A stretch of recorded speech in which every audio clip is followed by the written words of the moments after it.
K Srinivasachari గారు, Telangana rationalist association president, the co-speakers and the friends who are of the dais. Good afternoon to all of you. Now the topic is humanism and rationalism. Actually, I have some other committee tasked that due to lack of time, I will make it very brief and short. Rationalism is nothing but a way of thinking, and its goal is humanism. In 2 lines, this is a simple description. And what is this way of thinking? What is a rational way of thinking? Rationalism and humanism. The ability of human being to think logically, objectively, and take decisions based on evidences instead of emotions and assumptions is called rational. Here I am telling that instead of emotions. That doesn't mean a rational being need not be emotionless, and it is impossible. Every human being is rational, is our primary fundamental principle. We believe in this. It's not that few human beings are rational, few human beings are irrational. No, there is no such word. Every human being is essentially by birth rational. We should understand this very clearly. Otherwise, we will be deviated in later course of actions in our movement. Human being is emotional as well as rational. Both are coexist, and this is the result of biological evolution. So what we mean here is we need to control emotions through rational thinking and reasoning using evidences instead of emotions control our reason. There are few myths in rationalistic approach. There are mainly 2 broad thinkings about this universe and its reality. About this, there are mainly 2 broadly. I am saying broadly there are 2 ways of thinking. This universe is illusion. Because of our perception, this universe will become real, or it appears to be real. This is one way of thinking. Independent of our human consciousness, there is reality, there is universe and reality. This is another way of thinking. Rationalists support the second approach. Independent of human consciousness, there is reality. Then how to support this thinking pattern or thinking approach? There is a reality in our material evidence. I am talking. There are chairs. They are real. How do we say we are able to see them? Are we perceiving the complete reality of that chair? No. Is it possible ever? No. Human brain has its own limitation, and the perceiving reality also there is a limitation. But it is not random. This is very important. It is not random. All human beings will see chair as chair, red as red. We experience that. But is that the full reality? No. It is not the full reality, but it is based on the material or the whatever real thing exists there that creates stimulus in our brain. There is a chain of events happen till we conclude that there is a chain. There is material which will stimulate through our senses, and then that information is processed, filtered, and then perception is created based on our knowledge, and then conclusions will be derived. So here in this, sometimes there will be false information from the material world, which creates false information, or the model what brain creates will be influenced by our emotions. So we want to control our emotions, and we need to observe whether we are in emotional state, or we are processing the information as it is. So this ability we have, but if we are in emotional state, it is very difficult for us to process or to observe our thoughts. That's why rationalists tell or encourage to control our emotions through reasons and evidences, not to deviate from the reality. But part of that reality we can able to experience. That's why there is reality, fundamental reality is there independent of us, and we are taking that reality into our experience. So there is one famous rationalist, French rationalist, he told, I think therefore I am. So this is a famous statement to tell that that is the definition he gave as a reality, for reality. Even though in other aspects we will differ with Descartes. René Descartes is 18th century French rationalist, but we agree that we are creating our thoughts. So those thoughts are also part of our reality. Whether the contents of the thoughts, whether they are real, need not. Examples we will tell. Okay, there is a chain, it is good example, but let us take challenges. There is a fear, there is a redness. Are they really exist? No. Fear in material world, it will not exist. But then it is part of our thought, it is a content of our thought. Then if our thoughts are real, then how could contents of the thoughts cannot be real? Here we have to understand the contents of the thoughts are real to that extent. They may not be physically available, but they can be part of our thoughts because we are deriving them, or we are processing them, and we are combining them from the real world objects only. There is no single thought which can come out of its own. Every thought will be triggered or processed or combined or modified from the external reality only. So this is the justification we can provide. The thoughts are real. The contents of the thoughts are also real to that extent. They may not be true. All thoughts may not be facts.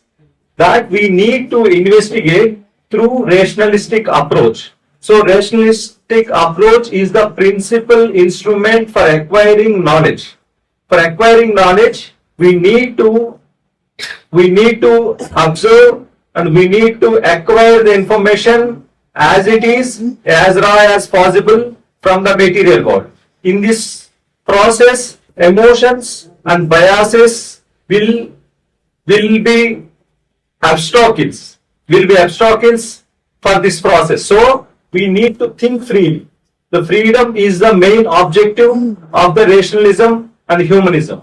Freedom is its core. So freedom is nothing but, it is out of responsibility. Freedom is nothing but fearless thinking. We should think it freely without any fears. Those fears can be imposed on our own because of our emotions, our cultural background, our family background, or some institutional restrictions. So without having any restrictions, if we can think it as it is, we can get the truth of the event or thing as close as possible. We always can attempt to reach to the truth to the closest possible. But the truth itself is changing because the matter or universe in this universe itself is changing.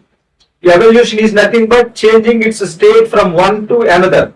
So when the state itself is changing, the new laws will emerge. So according to the new laws, new truth will emerge. So knowledge, content of knowledge is nothing but truth. So when the new knowledge will emerge, new truth also will emerge.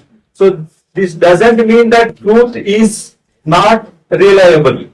Truth has its own limitation to that state. That's all we have to understand. So let us take some ethical or intelligence related issues. Whether all intelligence people are rational, need not be and may not be. And only the intelligent people only can be rational? No. Intelligent people, what is intelligence? Intelligence is the ability to solve a problem, to solve a complex equation, to excel in academics. But what is rationality? Rationality is nothing but solving the problem in a right manner.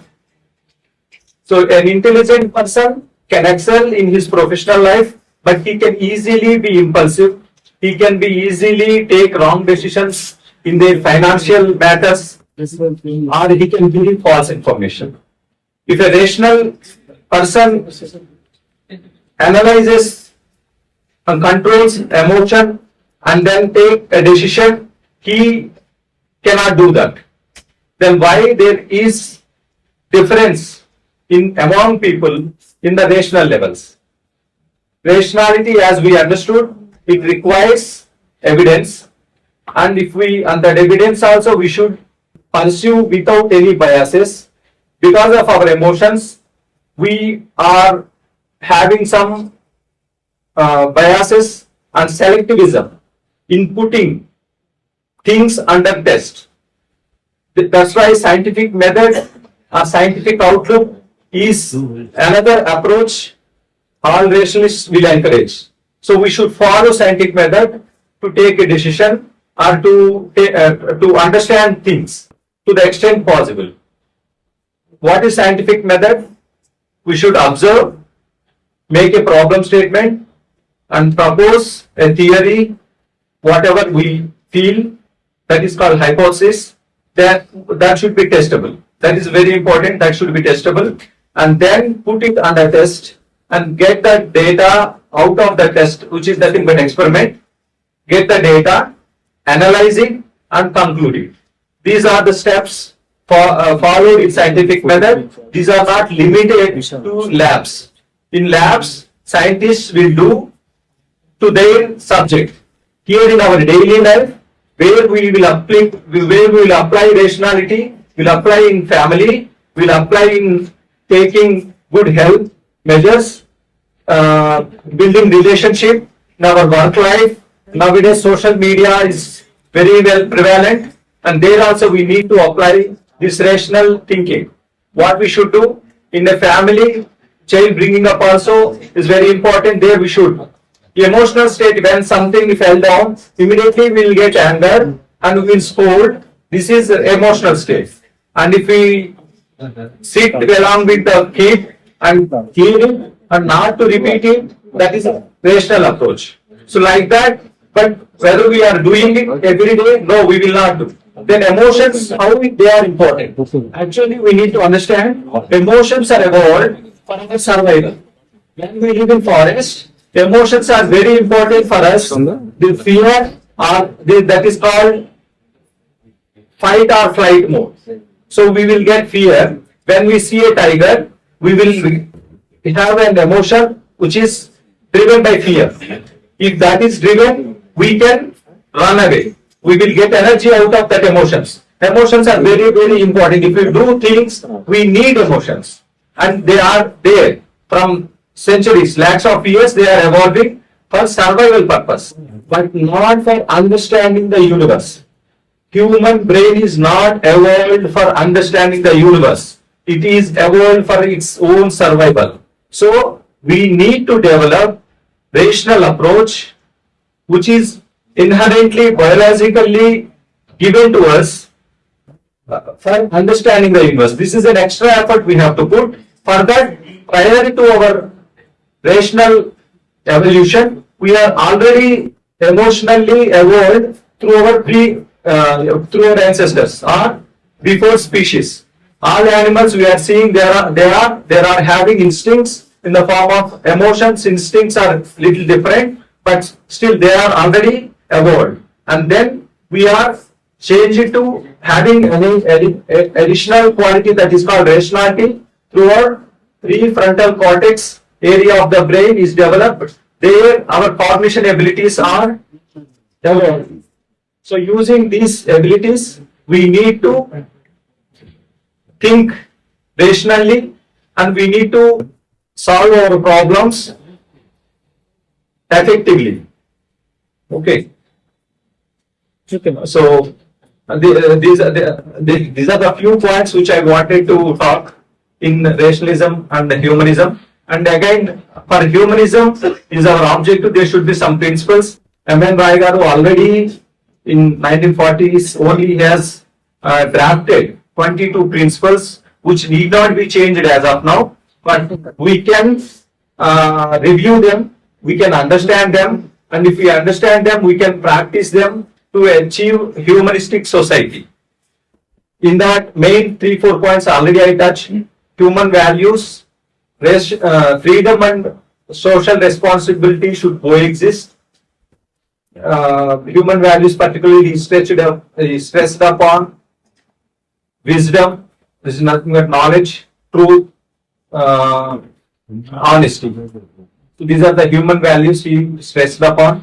And then cooperation he stressed upon. Scientific outlook he stressed upon. All these some 22 principles are there which are available in our literature. Please go through that. And then we need to, if at all we need to improvise, we can further do that. What are the obstacles for our rationalistic approach? First, I have already told, emotions are the primary obstacles. It doesn't mean again emotionless we cannot become, but we should control emotions to our rationalistic outlook. Then some peer pressures will be there, superstitions will be there. That's why as a first step, we will stop the superstitions, but then we should move on. We should not stay there at superstitions level only. That science and technology is sufficient to talk about those things. And then few people we have seen yesterday's discussions. I got some ideas. There multiverse people are talking, which are all not confirmed yet, are already told. So they are different. Quantum physics, yes, there is certainty in certain aspects, that is agreed, but that doesn't go beyond or against the law-governed universe. So our basic focus is on law-governed universe. If we are part of universe and this universe is governed by universal laws, we cannot be different. Only point is, then in that case, if everyone is having rationality, then why people are having different opinions? Because the rationality levels are not same, because they don't have the same mind knowledge. So we need to improve or we need to enhance our knowledge through again rationalistic approach only, and then we can improve our rationality. That is there any end for rationality? No. The rationality is not 0-1 kind of concept. It is a gradually increasing concept. So the more how far we move in rationality in our aspects of life, that much rational we will become. We are talking a person irrational means his rational levels are less. We need to understand that. That's it. And we should not treat religious person as an enemy. And one more point we are seeing, man is the root of mankind is proposed by communists, but they forgot that. But if we also forget, every human being is essentially by birth rational. This is a basic fundamental rule or concept. If we forget that, and if we are categorizing ourselves like two classes, like rational, irrational people, rational, religious people, then we ourselves are categorizing human beings. We are making obstacles to make human beings as human beings. Our objective is we should make human beings from the classes. Human beings are categorized and forced towards classes. They are identified under classes. We should not do that. We should remind them. We should every moment remind them that we are all human beings. 99.9% of human beings' DNA is scientifically matching across world. In a family, in a twins, that will increase further that within that point one. So 99.9% we are having biological similarity. This itself is sufficient to be united. Religious stories helped old and ancient days to have unity in our society. That is not a lie. It is true. But those are olden days. The knowledge sufficient in those days, and they are at least they contributed to a certain level for unity. But we need not depend on the ancient views like we are now talking new modern views we are taking, that is called ideological ideas, revolutionary in ideas. To the current state we are seeing the suitable ideas. We are talking or we are practicing suitable ideas, not 100 days, 100 years ideas we are not taking. Like that, we have to adopt. So old days, we have made some stories for unity of the people. We don't know the actual facts. Let us assume that religious people will tell this is for good, this is for good. That's why to have orderliness in this society, they will talk. Fine. Now we have a story which is true. Unfortunately, the stories created by religious people are not true, or they are not true. They are lies. That's why that foundations what they made is now collapsing. We have to make a story. Whenever we perceive reality, we inevitably build a story. What is our interpretation? It's nothing but a story. That is not reality. That is only dependent on reality, but that is not full reality. So our interpretation, that's why people will talk on the same thing differently, because they can interpret differently. That is allowed. In universal laws, that is allowed. Only point when the solution is discussion. We need to discuss, then we will get clarity, then the interpretations also will be clear, and they will go in to the course possible. So chair should be seen as chair. I should not see as a table, right? So that is quite possible through discussions. So I just wanted to finally conclude telling this, how to improve rationality. I have told some obstacles, emotions, peer pressures, superstitions. Any restrictions will stop or will do hindrance to rationality. But what are the ways to improve our rationality? We should control our emotions. We should question. We should change our views when evidence changes. We should freely think. We should think freely, and we acquire knowledge. So these are the ways we can improve our rationality day by day. Thank you. అనేటువంటిది లోపల ఉన్నటువంటిది ఉద్వేగాలు కూడా ఉన్నాయి మనిషి లోపల. కాబట్టి ఉద్వేగాలను అదుపులో చేసుకుంటూ మరి మన హేతుత్వాన్ని అభివృద్ధి చేసుకుంటూ ముందుకు వెళ్ళాలని వారు సూచించారు. కాబట్టి ఇక్కడ ఉన్నటువంటిది మొత్తం కూడా లా గవర్నర్డ్ యూనివర్స్. కాబట్టి ఈ యూనివర్స్ లోపల ఉన్నటువంటి పదార్థాల గురించి అర్థం చేసుకోవడమే సైన్స్ అని చెప్పారు. కాబట్టి మాయా సత్యము విషయాన్ని వారు చెప్పడం ఉన్నది చెప్పారు. కాబట్టి ప్రపంచం ఎవరేమనుకున్నా, నేనున్నా నువ్వున్నా ఏదైనా సరే, ఏదనుకున్నా కానీ ప్రపంచం అనేటువంటిది ఉన్నది, విశ్వం అనేటువంటిది ఉంది. ఆ విశ్వం లోపల నియమబద్ధత అనేటువంటిది ఉన్నది. మనం లేకున్నా విశ్వం ఉంటది, మనం ఉన్నా లేకున్నా, మన ప్రమేయం లేకుండా, ఇది చాలా ముఖ్యమైనటువంటి పాయింట్. మన ప్రమేయం లేకుండా కూడా విశ్వం అనేటువంటిది ఉంటది. అది దాని సొంత విశ్వ నియమాల ప్రకారం రన్ అవుతూనే ఉంటది. కాబట్టి ఇక్కడ స్వేచ్ఛ అనేటువంటిది ముఖ్యమైనటువంటిది. ఇంపల్సివ్ నేచర్ ను, అంటే ఆ జంతువుల సంబంధించినటువంటి కోరికలను అంచుకుంటూ స్వేచ్ఛను పొందాలనేటువంటి విషయాన్ని వారు చెప్పడం అనేటువంటి జరిగింది.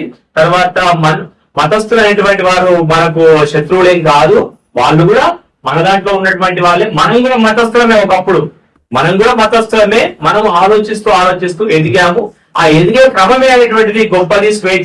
స్వేచ్ఛ వైపుగా మనము ఎదగడం అనేటువంటి విషయాన్ని కిషోర్ గారు చెప్పడం అనేటువంటి జరిగింది. చాలా ముఖ్యమైనటువంటి విషయాలు వారు చెప్పడం ఉంది. Very good. And here, I have seen so many drowns here. Only one queen is there. I'm just wondering myself that, where are your queens? Why you can't convince to bring your queens here? Why? Please answer me, any one of you. That's what I want to know. Then I will tell you about myself. You speak on. Tell me. You speak on. No, you speak on whatever it is. Okay. I'm from Kerala. My name is Chisni. I was born from a family, conservative, Semitical family, Semitical religious family. And my life partner is from Northeast India. She is from Meghalaya. She's a Garo tribe. Do you ever heard about Garo tribe? You might not know.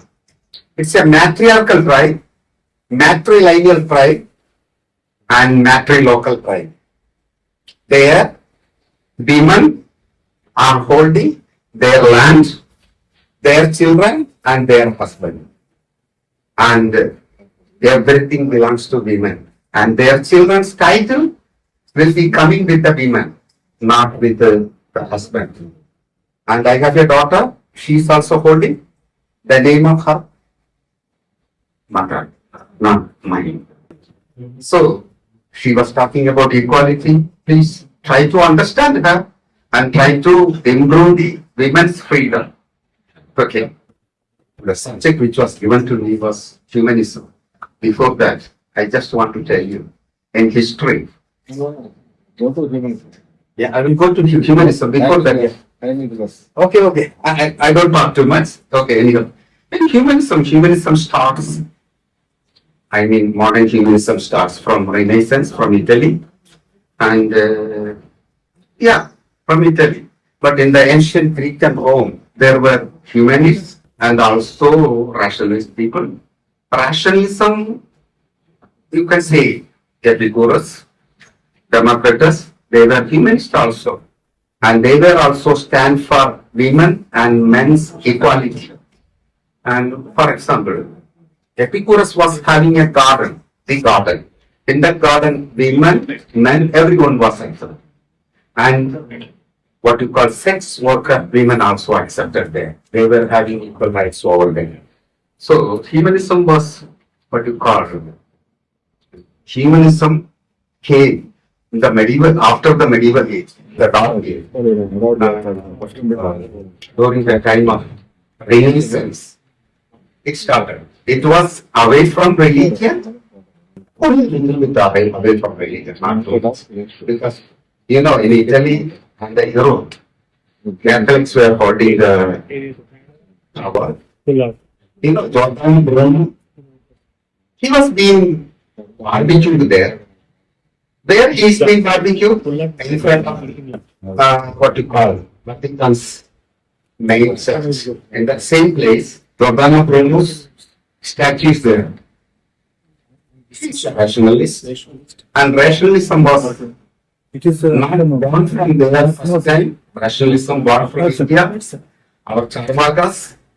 Among the Charvakas, India was having about 64 school of thoughts. So many Charvakas. There is what you call Ajita Kesa Kambili. He was one among the Charvakas. He was talking for humanity and rational thinking. He was a vehement critic of Vedas, not only Vedas, and he was criticizing every other religions also, Buddhism also, Jainism also. What we are getting the information about him, his books and everything was being destroyed. Only from some Buddhist texts we know about Ajita Kesa Kambili. Other person is Mahali Kosambi. And he is also a great rationalist and a humanist also. We are getting only some information, sir. Their books are being destroyed and Indians are not big historians because we know only how to write stories. We can smoke nicely and write stories. How many historians we were having? Only few. Raja Dharangani and something. You want to know ancient India, you have to read Indika. Or you have to go to Sri Lanka and read Mahavamsha and Dipavamsa. That's the thing. So only I'm just asking because he was asking me to, what you call, shorten my speech. And we have to make equality in our house. And also rational thinking should come from home. We have to educate our women more. Then rational thinking will be rising over there. So I don't want to talk much because Time is less. Okay, I'm stopping now. Okay, thank you very much. Thank you. Chairperson on the chairperson, other distinguished guests on the dais. KV Satyanarayana గారు పైకి రావాలి. Ladies and gentlemen, in Malayalam we heard a great poet named Vaida Rama. He has wrote a poem. I tried to deliver his four lines. മനുഷ്യൻ മതങ്ങളെ സൃഷ്ടിച്ചു, മതങ്ങൾ ദൈവങ്ങളെ സൃഷ്ടിച്ചു, മനുഷ്യനും മതങ്ങളും ദൈവങ്ങളും ചേർന്ന് മണ്ണ് പങ്കുവച്ചു,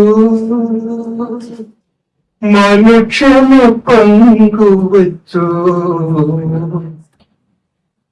This he got the best lyric writer in India for this lyrics. I shall go through the meaning of the lines. മതങ്ങൾ മനുഷ്യനെ മതങ്ങൾ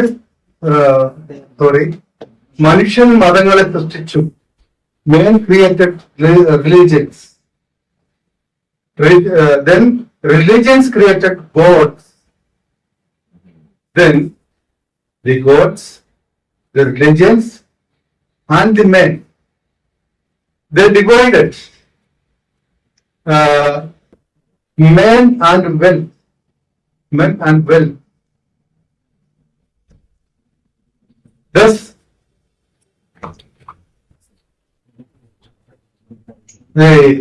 our era, painful era, started to exist. When going through, I am taking an example, the Semitic religions. There are plenty of religions, but now I am taking the Semitic religions only. Starting from Greek religion, Mitra, then comes Jewish, Christianity, Islam. One more religion is there, originated from Islam, that is Ahmadiyya Muslim. I have to refer it also. All these religions say that the first person was made by God is Adam, and first lady Eve. In Malayalam she is called Hawa. And the two religions are dead now. That is Greek religion and Mitra are not in practice now. Jewish is there. They say that there is only one God. His name is Jehovah or Yahweh. Christians also say that there is only one God, but it has three parts. One of the part became a human. His name is Jesus Christ. The third religion, Islam, says that there is only one God. Then who is this Jesus Christ? He is a prophet. When we think about the origination of Jesus Christ, Christians say that his mother's name is Mary. Mary gave, he was born in her womb without the any help of a man, without receiving a sperm from a man. If so, it should have only X chromosomes, because the Y chromosomes are donated by human males. So, the birth of Jesus Christ is an impossible task. That's all. This story was modified by Muhammad. He said that the Allah came here and blew through her private part. Then Jesus came to exist or born.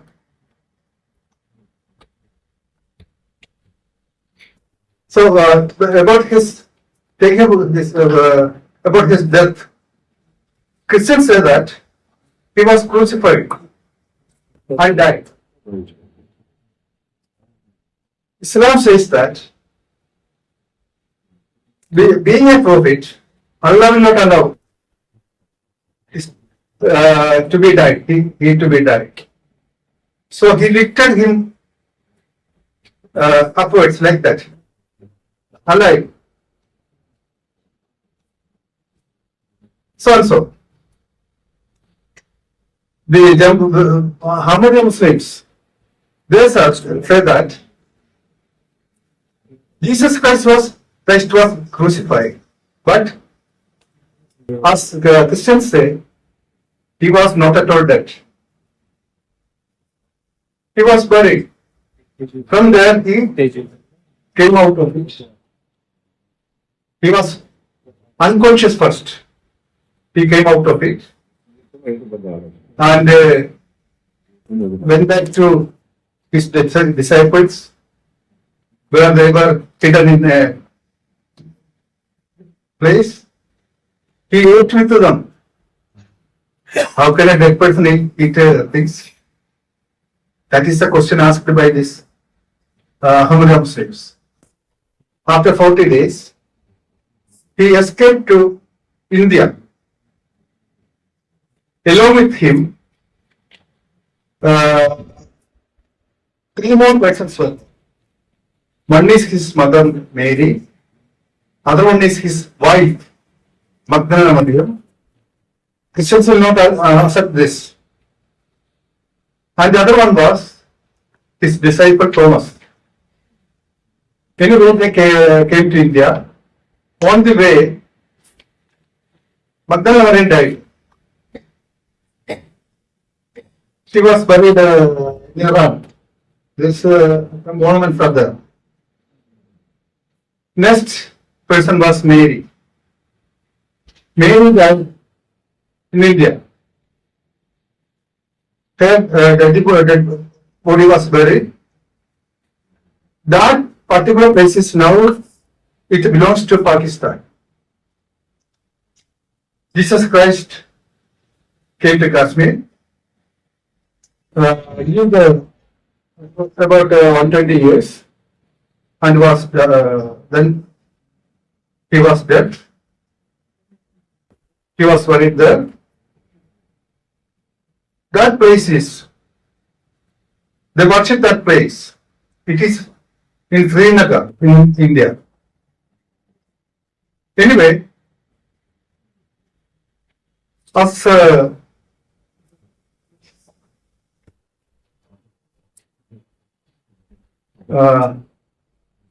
Hanumanth Rao told my previous speaker,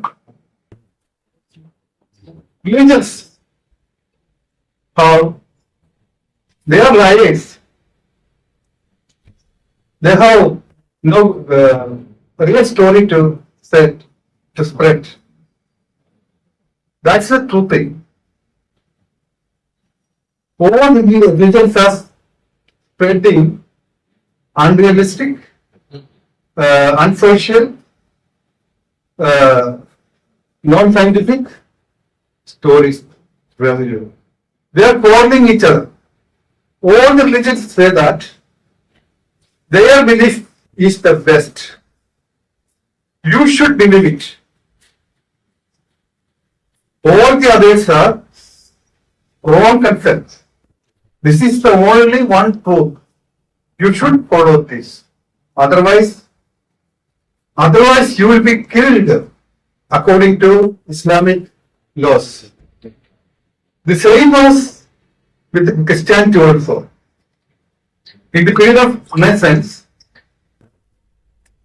thousands or millions of people were killed by the church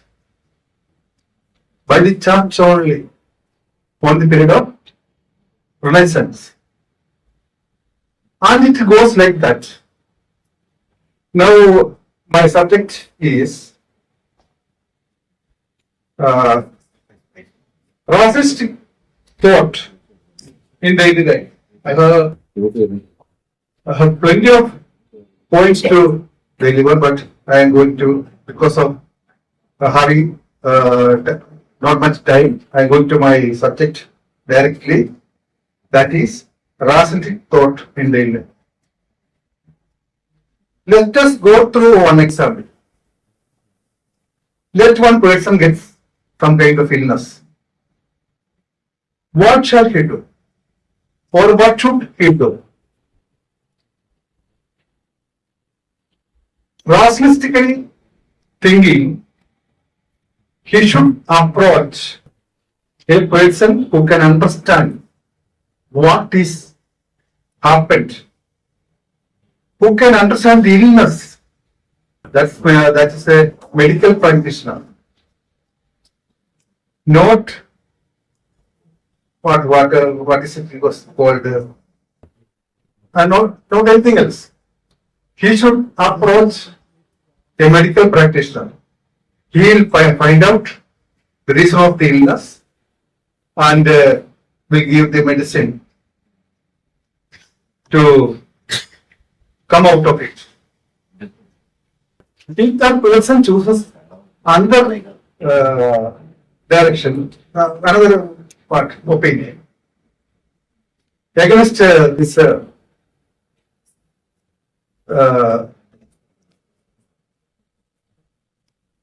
the vision of science, then he is going through a wrong path. That is not rationalism. The rationalism is the man who takes the correct path. That is he go to a medical practitioner and find out the illness and remedy for it. That's the recovery from this illness, that stage. The other person, so considering like this, we can say that all the people who take correct thinking, correct rationalistic thinking, and take appropriate steps are rationalists. They are the only people who can exist. And we are going, or we are making other people to go through this right way. That's a duty of all rationalists, for human beings. Let me conclude here. I thank you all for Thank you, sir. Yes. thank you. వచ్చేసిన అందరికీ కూడా నా నమస్కారాలు తెలియజేస్తూ సభాధ్యక్షులకి మరి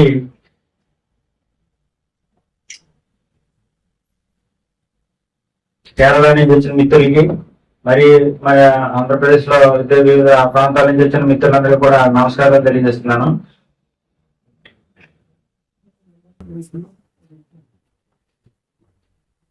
నిత్య జీవితంలో హేతువాద భావాలు అన్వయం. నాకు ఒక మిత్రుల బృందం ఒకసారి కనపడి వాళ్ళు అన్నారు,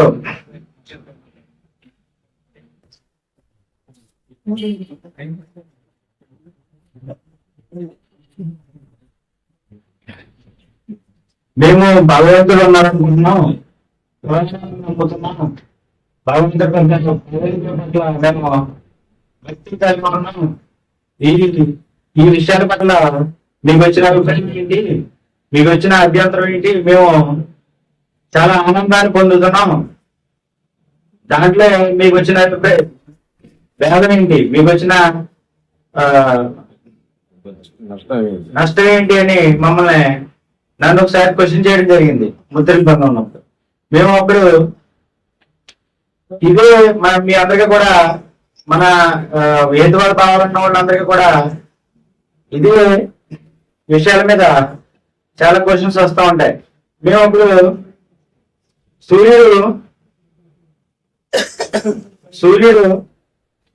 7 గుణాలతో తిరుగుతున్నాడు అని నమ్ముతున్నారు. తర్వాత భూమి చుట్టూ సూర్యుడు తిరుగుతున్నాడని కూడా నమ్ముకుంటూ వచ్చారు. అంటే మీ ఆనందాన్ని చెడగొట్టడం కోసం సైంటిస్టులు ఈ భూమి చుట్టూరు కాదు సూర్యుడి చుట్టూరు తిరుగుతున్నాడని మీ ఆనందం చెడగొట్టడం కోసం శాస్త్రవేత్తలు కనిపెట్టారా? మీ ఆనందం చెడగొట్టడం కోసం 7 గుర్రాలతో తిరుగుతున్నారు కాదమ్మా. మరి సూర్యుడు భూమి కంటే 13 లక్షల రెట్లు భూమి సూర్యుడి సైజులో ఉంటే భూమి సైజులో ఉండి గోళిక సైజులో ఉండి 13 లక్షల రెట్లు పెద్దదైన సూర్యుడు ఎంతో శక్తివంతంతో ఆ సూర్యుడి నుంచి వచ్చే ఒక తరంగమే కాంతి వెలుగు మంట తరంగమే కొన్ని 100 కిలోమీటర్లు వెళ్ళి మళ్ళీ వెనక్కి వచ్చి అంత భూమి కన్నా ఎక్కువ సైజులోనే ఒక తరంగం వస్తుంది అక్కడ. అంత తరంగంతో మండుతున్న సూర్యుడిని నువ్వు చాలా అజ్ఞానంతో 7 గుర్రాలతో వెళ్తున్నట్టుగా భావిస్తున్నావు. నీ ఆనందాన్ని చెడగొట్టడం కోసమే ఈ సైంటిస్టులు అందరూ కష్టపడి ఈ విషయాలన్నీ కనిపెట్టారని ప్రశ్నించడం జరిగింది. మరి మనిషి తనకన్నా శక్తివంతుడు ఎవరో ఉండాలి. ఏ సమాజానికైనా మనిషి అయినా సర్వం తెలియదు. అన్ని తెలియడం కోసమే సర్వం తెలియని ఒక మనిషి సర్వం తెలియనట్టు అన్ని తెలియని ఒక సమాజం ఏం చేసిందంటే ఒక తనకన్నా శక్తివంతుడు సర్వజ్ఞుడైనటువంటి సర్వ విజ్ఞాని అయినటువంటి ఒక మనిషిని ఒక దేవుడిని కనిపెట్టుకున్నది. ఆ దేవుడికి ఇతనికి లేని శక్తులన్నీ కూడా సమాధానం చెప్పి ఒకడు ఉన్నాడని ఊహించుకుని అతని పేరుతో రాయడం మొదలుపెట్టింది. మన పూర్వీకులను కూడా ఒక భారతదేశంలోనే ఎక్కువగా చూస్తున్నాం. ఇతర దేశాల్లో కూడా ఏదైనా తెలియని విషయాన్ని దాన్ని వీళ్ళు పండితులని ఒక ముద్రతో ఉండిపోయి ఏదైనా తెలియని విషయాన్ని ఏం చేశారంటే వాళ్ళు ఎవరైనా క్వశ్చన్ వస్తే దాన్ని పరిశీలించవలసి ఉంది, సమాధానం చెప్పడానికి ఇంకా అవకాశం లేదని చెప్పడం మానేసి వీళ్ళకి వచ్చిన నాలెడ్జ్ ఏంటంటే ఒక కాగితం తీసుకుని దానికి ఒక కథ రాస్తారు. ఉదాహరణకి మన గోదావరి ఎలా పుట్టిందంటే అది గౌతమ మహర్షి ఒక కథ చెప్పారు. దానికి ఒక ఆవు గౌతమ మహర్షి ఆశ్రమంలో ఒక ఆవు ఉండేది. ఒక ఆవు కాదు ఒక చేను జరిగిందైనా ఆ పంటను ఒక ఆవు వచ్చి తినేస్తూ ఉండేది. ఆవు తినేస్తూ ఉంటే ఆయన మంత్రం ఒక నైట్ కనిపెట్టి ఆయన ఏందో తినేస్తుందని చెప్పేసి ఆవు మంత్రంతో ఆయన నీళ్ళు చల్లడం జరిగింది. ఆ ఆవు అక్కడ చచ్చిపోయింది.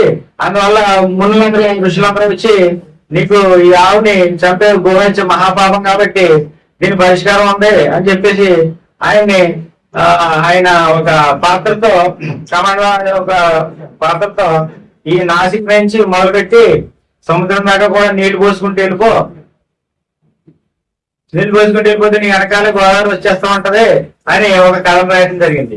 అలాగే గంగానది ఎలా వచ్చిందయ్యా అని క్వశ్చన్ వస్తే వీళ్ళకున్న నాలెడ్జ్ ప్రకారం ఒక పెన్న కాగితం తీసుకున్నారు. ఆ రోజుల్లో కాగితాలు తీసుకుని తాటాకులు తీసుకుని దాని మీద రాసేయడం జరిగింది.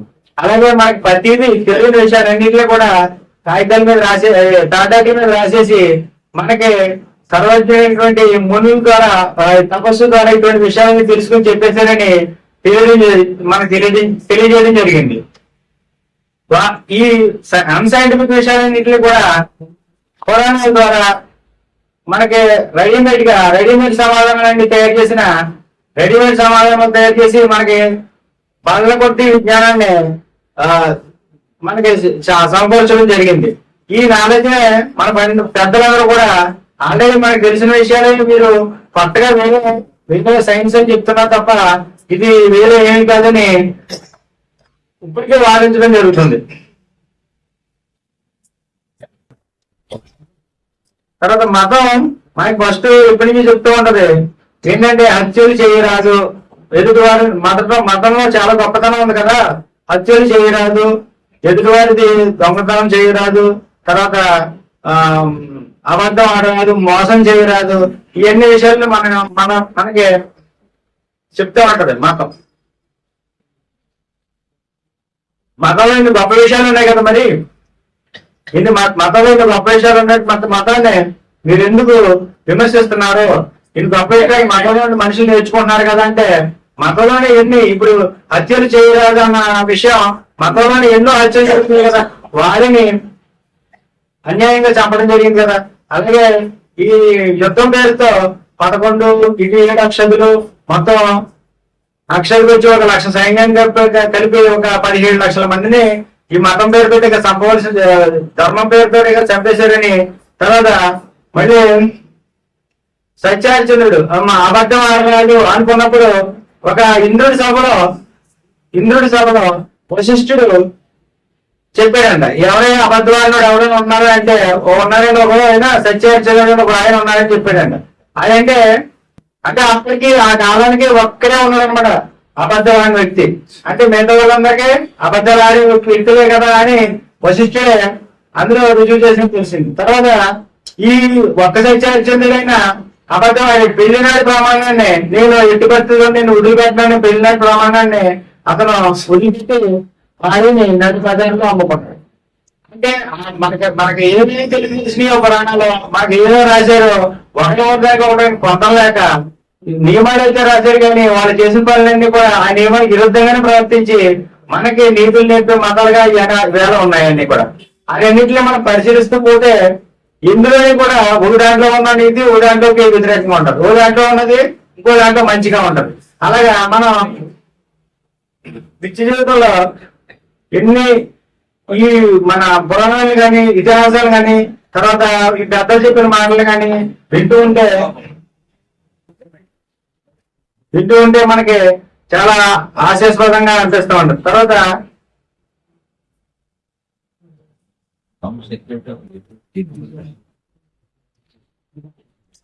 ఇప్పుడు కొత్తగా ఒకటి బయలుదేరింది ఏంటంటే మత పునరుజ్జీవనవాదం. ఏంటంటే అది అయిపోయిన విషయాలన్నింటిలో కూడా సైన్స్ తో బేరీజ్ వేసి చెప్పడం. ఇప్పుడు ఒక డాక్టర్ ఒక ఆయన చెప్తున్నారు ఏంటంటే పెద్ద డాక్టర్ గారు ఆయన హైదరాబాద్, ఇది ఇప్పుడు అన్ని అయిపోయినాయి. ఇప్పుడు ఈ టెక్నాలజీ అంతా కూడా మన సైన్స్ పూర్వీకులందరికీ ఎప్పుడూ ఉన్నదని, పశు విమానంలో ఉన్నదని, ఆ తర్వాత ఈ టెస్ట్ ట్యూబ్ బేబీ అన్నది అప్పుడే ఉన్నదని, కొండల్లో పెట్టిన కౌరవులందరినీ పుట్టించడానికి ఉన్నదని అన్నారు. మళ్ళీ ఇప్పుడు కొత్తగా ఏదైనా సైన్స్ ఆవిష్కరిస్తే దాన్ని మతంలో ఏదో పాత విషయాన్ని దాన్ని లింక్ చేసి అప్పటికే ఇదంతా నాలెడ్జ్ ఉన్నది అని చెప్పడం మనం ఇప్పుడు చూస్తూ ఉంటాం. ఈ మధ్యన ఒక కొత్త విషయం కూడా విన్నాను, అదేంటంటే ఈ స్టీఫెన్ హాకింగ్ అని ఒక పెద్ద సైంటిస్ట్ మనకి ఊహించారు. ఏంటి ఈ విశ్వాన్ని పరిశీలించి ఆయన ఒక అంచనాకు వచ్చారు. ఏంటంటే ఒక బ్లాక్ హోల్ అనేటువంటిది ఏర్పడే అవకాశం ఉంది, బ్లాక్ హోల్స్ అనేటువంటివి ఉన్నాయి అని ఒక ఊహకు వచ్చి దాని గురించి ఆధారాలతో సహా నిరూపించడం జరిగింది. ఇటీవల దాన్ని ఒక ఫోటో కూడా తీయడం జరిగింది, బ్లాక్ హోల్ ని. ఆ బ్లాక్ హోల్ ని ఫోటో తీయడం జరిగింది. అది ఈ డాక్టర్ గారు ఏమంటారంటే అది శక్తి, అది బ్లాక్ హోల్ అనేది అది బాగా శక్తివంతమైనది. బ్లాక్ హోల్ అనేది బాగా శక్తివంతమైనది. అది ఎంత శక్తివంతం ఏంటంటే ఈ భూమి కానీ ఇంకా భూమిని మించిన గ్రహాలు కానీ సూర్యుడు కానీ దాని వారం పడి వెళ్తే దాన్ని లాగేసుకుంటారు. అంతకన్నా ఇంకా బాగా చెప్పాలంటే ఒక కాంతి తరంగం దాని పక్కన నుంచి వెళ్తే కాంతి తరంగాన్ని కూడా అది లాగేసుకుంటారు అనమాట. అంత శక్తివంతమైంది. అంత శక్తివంతమైంది కాబట్టి మన వాడికి ఎప్పుడో తెలిసేది ఆదిపరాశక్తి అదే చెప్తున్నాడు ఆయన. ఆదిపరాశక్తి అంటే ఆదిలో నుంచే ఉన్నది కాబట్టి, ఎప్పుడో ఉన్నది కాబట్టి అది ఆదిపరాశక్తి అని దానికి దీనికి పోల్చి ఒక ఆయన ఫోటోలతో సహా వేసి చెప్పడం జరుగుతుంది. అంటే ఇప్పుడు టెక్నాలజీని కూడా ఇలాగా ఇప్పుడు వచ్చిన టెక్నాలజీని యూట్యూబ్ ని కూడా మనకన్నా ఎక్కువగా విలువగా వాడుకుని పాత ఇప్పుడు జరిగిపోయిన అదే కొంత లేని విషయాలన్నింటినీ ఆ రోజు తాటాకుల మీద రాసిన విషయాల్ని ఈ రోజు ఆధునిక సైంటిస్టులు కనిపెట్టినట్లకి ఏదో లింక్ పెట్టి ఈ మనుషులకి సమాజానికి ఎప్పటికీ జ్ఞానం లేకుండా ఉండడానికి విశ్వ ప్రయత్నం చేస్తున్నారు. మరి మనమంతా కూడా ఈ యూట్యూబ్ ఈ తర్వాత మన సోషల్ మీడియాని కూడా వాడుకుని ఇంకా మనం కూడా ఇంకా ఎక్కువగా ప్రచారం చేయవలసిన అవసరం ఉందని తెలియజేస్తూ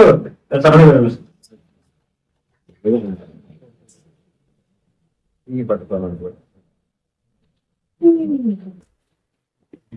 ఇప్పుడు పుస్తక ఆవిష్కరణలు ఉన్నాయి, మూడు పుస్తకాలు ఉన్నాయి కాబట్టి ఆ పుస్తకాల ఆవిష్కరణ అనేటువంటిది ఉంటుంది. వీటి మీద రచయితలు లేకపోతే దానిలో భాగంగా నాకు ఒక మిత్రుడు బాపట్ల శాంతారాం గారు ఉన్నారు. ఆయన నాకు ఉమ్మా గారిని గారిని పరిచయం చేసి, మీరు ఆ పుస్తకాన్ని పరిచయం చేయండి, నేను అక్కడి నుంచి రాలేకపోతున్నానండి వేరే కారణాల వల్ల, మీరు అంటే ఆయన తరఫున నేను సరే అన్నాను.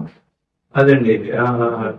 తర్వాత ఈ పుస్తకం చాలా ఇంట్రెస్టింగ్. ఒక ఎకనామిక్స్ పర్సన్ ఈ మాత్రం చదివి ఆయన చాలా ఎక్స్టెన్సివ్ గా చదివినట్టు తెలుస్తుంది ఈ పుస్తకం అయితే మీకు. తర్వాత ఆ పుస్తకం తెలుగు అయినా ఇంగ్లీష్ లో రాయడం ఆశ్చర్యం. ఆ ఇంగ్లీష్ ని ఉమ్మా గారి గారు చాలా ఎక్సలెంట్ గా అనువాదం చేశారు. సరళంగా, చాలా సులభంగా, చాలా బాగా అనువాదం చేశారు. సో దాన్ని చదివిన తర్వాత ఇది నిజంగా చాలా గొప్ప ఎఫర్ట్. అంటే మనందరికీ కూడా రేషనలిస్ట్ గా రేషనల్ గా ఆలోచించే ప్రతి మనిషి ఇండియాలో బౌద్ధం అనేది మా ఈ దేశం నుంచి వెళ్ళిపోవడం అనేది చాలా చాలా దురదృష్టకరమైన విషయం జరిగింది. ఎందువల్ల జరిగింది అనేది అందరి మైండ్ ని తుడుస్తూనే ఉంది అప్పటి నుంచి. ఈ పుస్తకం మొదలు పెట్టడం ఆయన ఒక గురజాల వాక్యంతో మొదలు పెడితే ఇంకా ఎక్సలెంట్ ఉండేది. గురజాల ఆయన రెడ్డి సుబ్రహ్మణ్యం ఆయన ఒక మిత్రుడు ఉన్నారు. ఆ మిత్రుడికి ఆయన ఒక ఉత్తరం రాసి దాంట్లో ఏం రాశారంటే, భారతదేశం బౌద్ధాన్ని తరిమేసి ఆత్మహత్య చేసుకున్నాడు. ఇది ఇంత గొప్ప సునిశ్చితమైన అబ్జర్వేషన్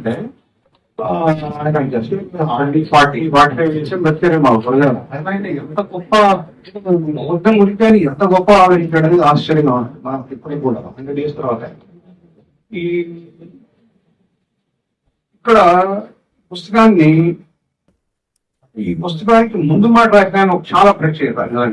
ఆయన డాక్టర్ మాటూరి శ్రీనివాస్ గారు, ఆయన అబ్జర్వేషన్స్ ఎంత బాగున్నాయి. పుస్తకం చదివి ఆయన కొన్ని పాయింట్స్ చెప్తాను. ఆయన ఎట్లాంటి అబ్జర్వేషన్ చేశారో, ఈ బుద్ధుడు ఒక తనకి బుద్ధ భిక్షువుని అడవిలో మాట్లాడుతూ కింద పడిన ఆకుడిని పిడికిలో తీసుకొని చూపుతూ మనకు తెలిసింది ఇంతే, తెలియదు ఎంతో అనే మాటను అలా రచన చేసే ముందు కూడా ప్రతి రచయిత, మరీ ముఖ్యంగా బౌద్ధ రచన చేసేవాళ్ళు, ఏ విషయానైనా చర్చించినప్పుడు మనం జడ్జిమెంట్లు అయిపోకూడదు, తీర్పు చెప్పకూడదు అనేది ఆయన అభిప్రాయం. చాలా పర్సెప్టివ్ అబ్జర్వేషన్ అనిపించింది నాకు.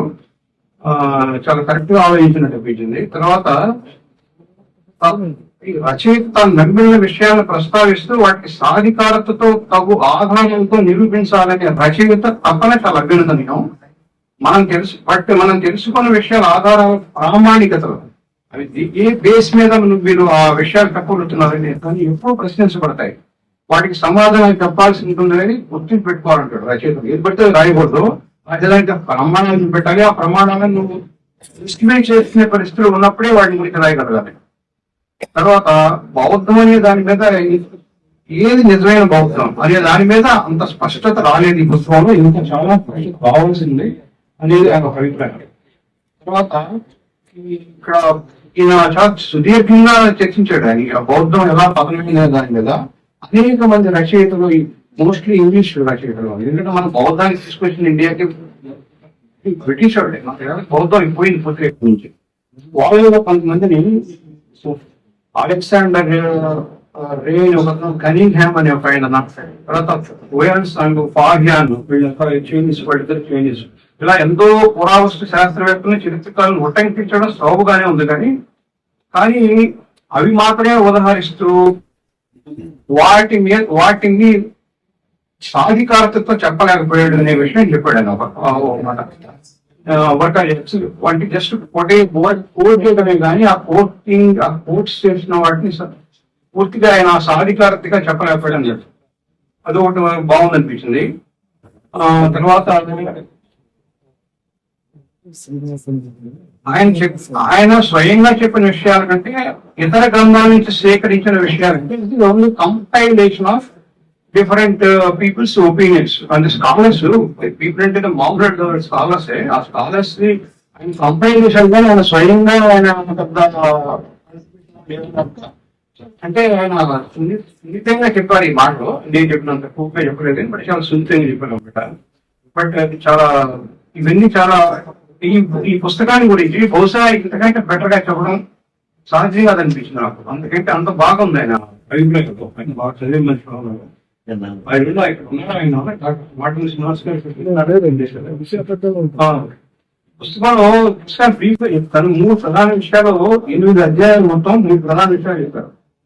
ఏంటంటే మహాయానానికి బ్రాహ్మణిజానికి ఉన్న సారూప్యతలు. 2 ఏంటంటే మహాయానం నిజమైన బౌద్ధ శాఖ తీవ్రవాదాన్ని ఎలా నాశనం చేసింది అనేసి. 3వది దేశంలో ఎక్కడెక్కడ బౌద్ధ కట్టడాలు ఏ రాజులు బ్రాహ్మణ రాజులు కానీ లేదా బ్రాహ్మణుల ప్రోత్సాహంతో చేసే రాజులు కానీ ఏ విధంగా ధ్వంసం చేశారో ఆ ఆరంభాన్ని ఎలా హిందూ దేవాలయంగా మార్చుకున్నారో అనేది ఆయన చాలా సోదాహరణంగా చాలా ఆదాయంతో మాత్రం చాలా విషయంగా అసలు చాలా ఎక్సలెంట్ ఉంది.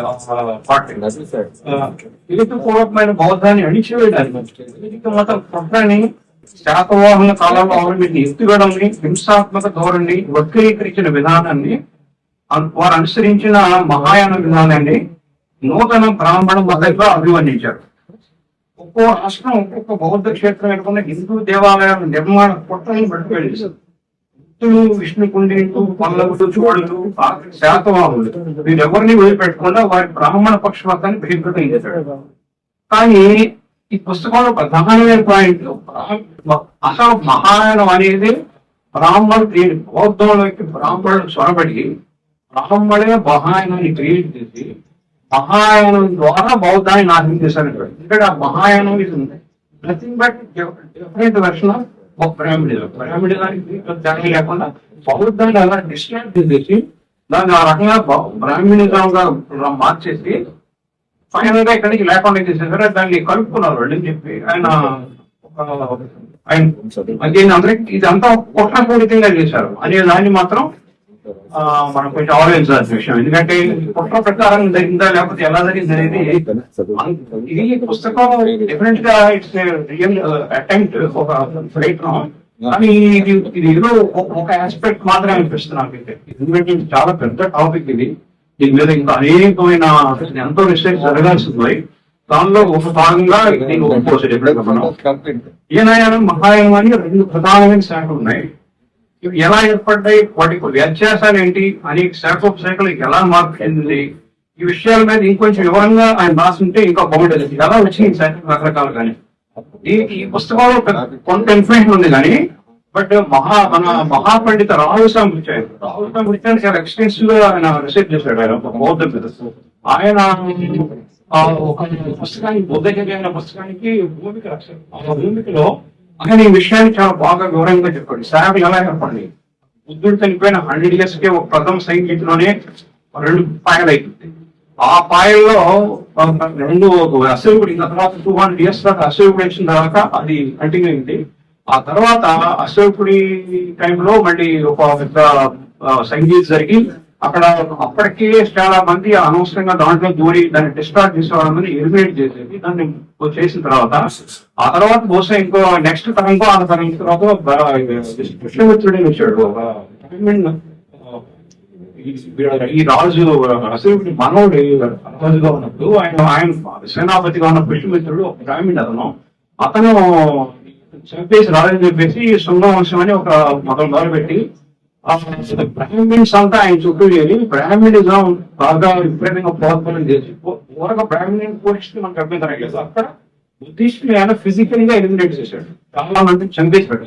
కనపడి చంపేశారు. వాళ్ళు కొంతమంది అప్పుడు పారిపోయారు. కొంతమంది ఏమో అటు విదేశీకి కొంతమంది వెళ్ళిపోయారు, అటు మొదలుకెళ్ళి కొంతమంది వెళ్ళిపోయారు. విదేశీకెళ్ళి వెళ్ళే వాళ్ళ తీవ్రవాదులు ఎక్కువ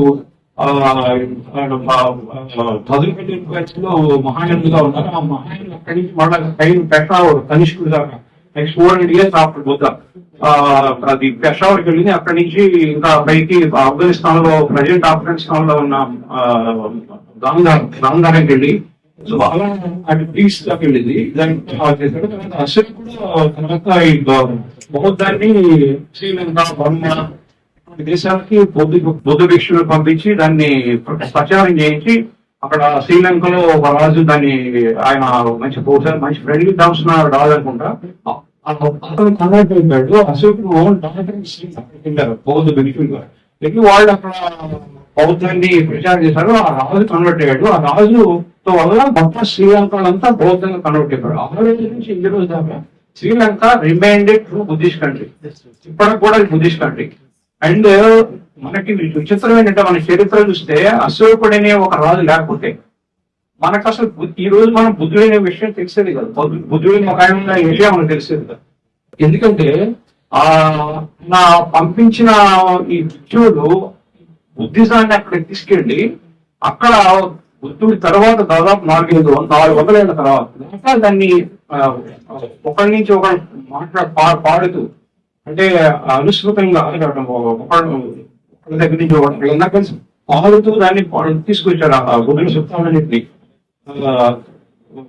త్రూ ఓరల్ ట్రెడిషన్. ఆ తర్వాత 400 years తర్వాత దాన్ని శ్రీలంకలో ఆ రాజు అప్పటికున్న రాజు ఎవరో గుర్తు నా పేరు దాన్ని దీన్నే రాయించాడు, రాయి పత్రాల మీద రాయించాడు. దాన్ని అంటే పర్మనెంట్ గా ఒక స్క్రిప్ట్ వచ్చినప్పుడు స్క్రిప్ట్ లేదు. పాళీ ఒక స్క్రిప్ట్ లేదు. పాళీలో చెప్పబడింది. బుద్ధుడు చెప్పినంత పాళీలో రాశారు. పాళీలో పాడేవాళ్ళు.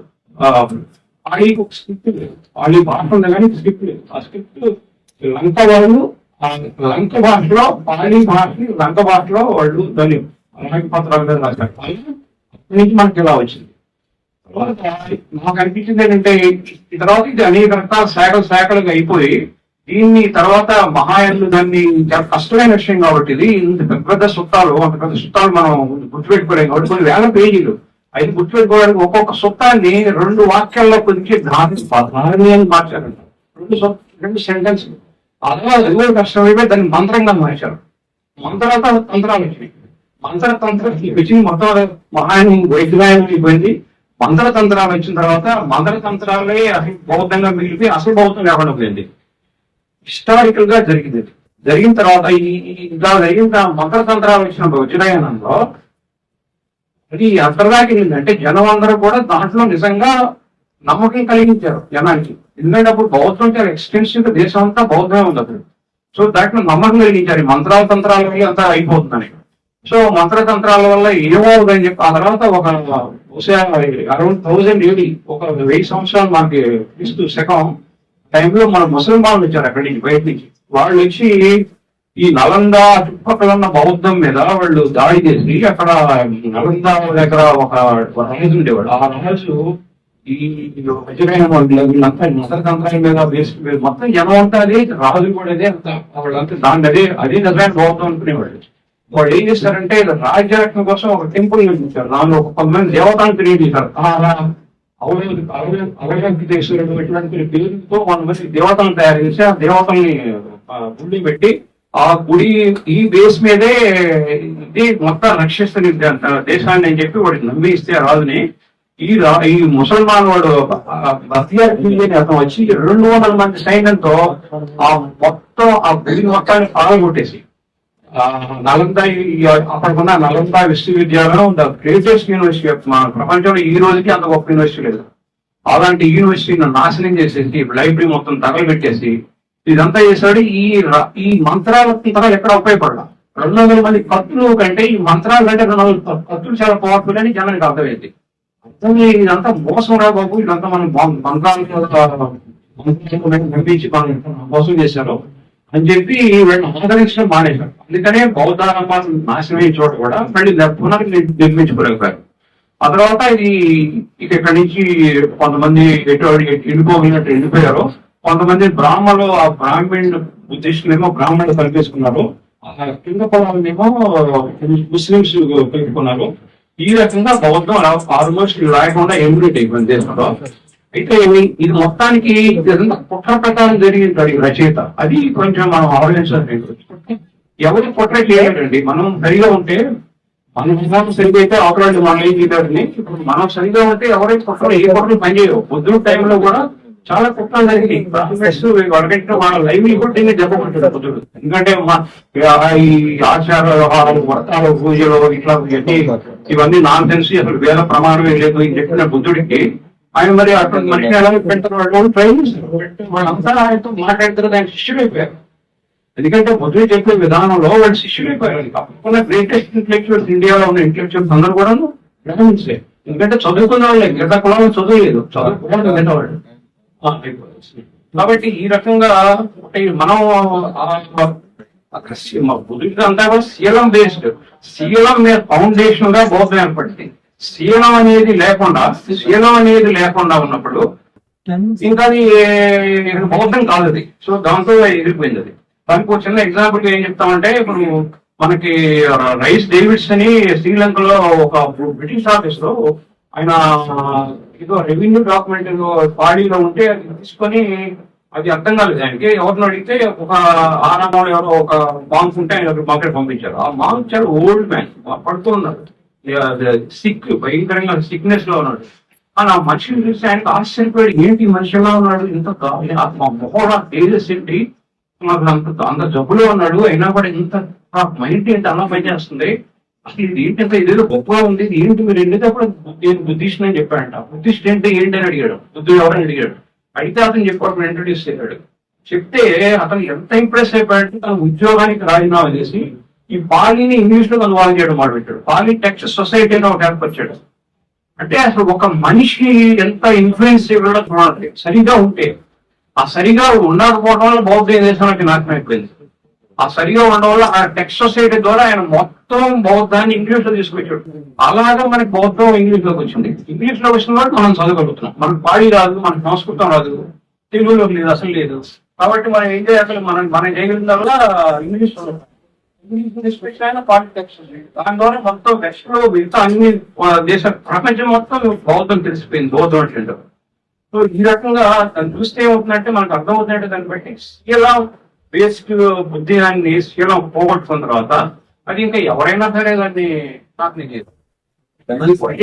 అందువల్ల నాకు ఈ పుస్తకానికి గల అద్భుతంగా ఉందండి. పుస్తకం 2వ ఎడిషన్ గెటప్ చాలా బాగుంది. 2వ ఎడిషన్ మన అందరం వెళ్ళిపోతారు, అందరం చదివితే അടുത്തളം എന്ന ചിന്താശല്യയുടെ മാർഗനിർദ്ദേശങ്ങളാണ് ഈ ഗ്രന്ഥത്തിൽ ഉൾപ്പെടുത്തിയിരിക്കുന്നത്. അതിന് അദ്ദേഹം നടത്തിയ ശ്രമത്തെ അങ്ങേയറ്റം അനുമോദിച്ചുകൊണ്ട് അഭിനന്ദിച്ചുകൊണ്ട് ഞാൻ ഈ പുസ്തകം പ്രകാശനം ചെയ്തതായി പ്രഖ്യാപിക്കുന്നു.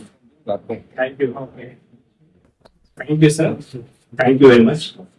మూడవ పుస్తకము Sabarimala Ayyappa drama story by Thodupuzha Padmanabhan garu, Veeranna గారు ఆ పుస్తకాన్ని విడుదల చేయవలసిందిగా కోరుతున్నాను.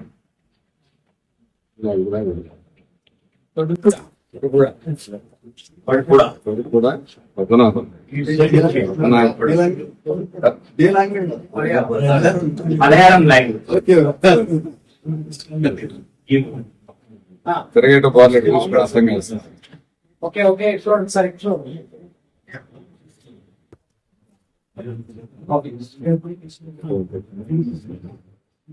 Thank you very much sir. Padmanabhan గారు మాట్లాడతారు. శబరిమల అయ్యప్ప డ్రామా స్టోరీ అని పేరుతో మన రచించారు. ఇది దీని గురించి రచించినందుకు వారికి ధన్యవాదాలు తెలియజేస్తూ అభినందిస్తున్నాను. ఆయన 2 నిమిషాలు పుస్తకం గురించి మాట్లాడాల్సింది కోరుతున్నాను. సార్ అక్కడ మైక్ పెట్టండి. 2 minutes లో మీల్స్ వెళ్తాం మనం. ప్రజలు వచ్చినాయి. Second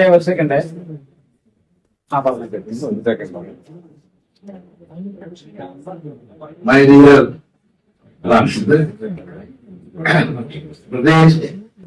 sisters, I am last 75 years. 75 years. I can't speak fluently because I thought I have not teeth. Artificial teeth. Artificial teeth I did not do. I forget. That's why I found a speak fluently and something forget. Then I am a last 75 years before I started. I think I have no religion. I have no. I not believe the God. I then pray also. I stopped 16, age of 16. And I have my family also all religious are there. My brother married Christian. Take, My take. son, my Amna brother married Muslims. My granddaughter also married Muslim. And then all mother, Hindu, Christian, Muslim, all together join happily living. And I am the Inter-Caste Marriage Association also. I am working in Inter-Caste Marriage Association. I am National Association President in Karnataka. I have now so many problems. I am solving lot of problems. 10 minutes I am taking. Now I am 90 years of our age. Then doctor advised me not to go cathode. But my mind is young 90. It's young mind. It's young mind. Young mind. Now the all classes anywhere in India or abroad also I am attending and working attended. Here my advice on my Satyavarana is efficient leader. He can organize the ladies association and children's association. Because our children in the future, they are in our position will they come. That's why the children where our families relations to wives where they didn't come. Then today morning I see in the temple, in front of the temple, 100 members queue system I see. One hour. That one lady believe they are studying, married, and the children also all into what they are thinking. That now the person is thinking, really guide them to promote the rationalism or guide the ladies and the children. Then we